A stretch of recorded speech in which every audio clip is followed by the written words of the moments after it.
اهلا بكم اعزائي المشاهدين، معاكم يوسف وحلقه جديده تاني من تيك لاونج. والنهارده اول حلقه من سلسله حلقات تيك لاونج توكس، ودي عباره عن سلسله حلقات هتنزل كل يوم سبت بنلخص فيها كل الاخبار والاحداث اللي بتخص التكنولوجي بشكل عام، وبرضه بيبقى بسرعه، وكل اللي هتبقى محتاج تعرفه انا هقوله لك. ويلا بينا نبدا الحلقه من غير ما اطول عليك.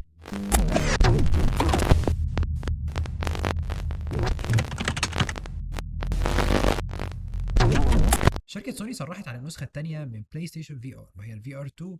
ودي نظارة الفيرتشوال رياليتي او الواقع المعزز المخصصة للبلاي ستيشن بس، وفي النسخة دي هم مطورين فيها جامد جدا عن الجيل القديم، واللي بتيجي بعدسات اوليد بدقة 4K مع ريفريش ريت من 90 ل 120 هرتز، واللي برضه هيبقى متاح انها تشتغل على اكتر من 20 لعبة على البلاي ستيشن. والنظارة دي هيكون سعرها $550، وبداية الحجز هيبقى من يوم 15 نوفمبر، وعلى حسب كلام شركة سوني هيبدأ الطرح في الأسواق من يوم 22 فبراير 2023.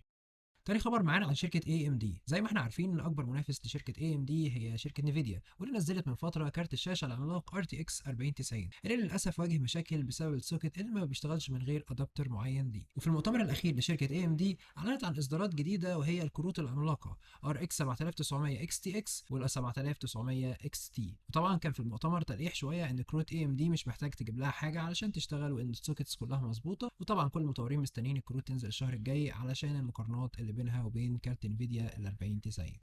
تالت حاجة حصلت من يومين كده من شركة سامسونج، اللي أعلنت إن في السنة الجديدة 2023 هينزل جيل جديد من شاشات الجيمز، وهو الجي 9، واللي هتبقى بدقة 8K اللي هيوصل فيها ريفريش ريت ل 900 هرتز، وده رقم كبير جدا. والفريمات ممكن توصل معاك ل 190 اف بي اس. وطبعا كل الإمكانيات دي بتشتغل على كروت اي ام دي اللي كنا بنتكلم عنها من شوية، إنما كروت نيفيديا للأسف ملهاش دعم كل الإمكانيات دي.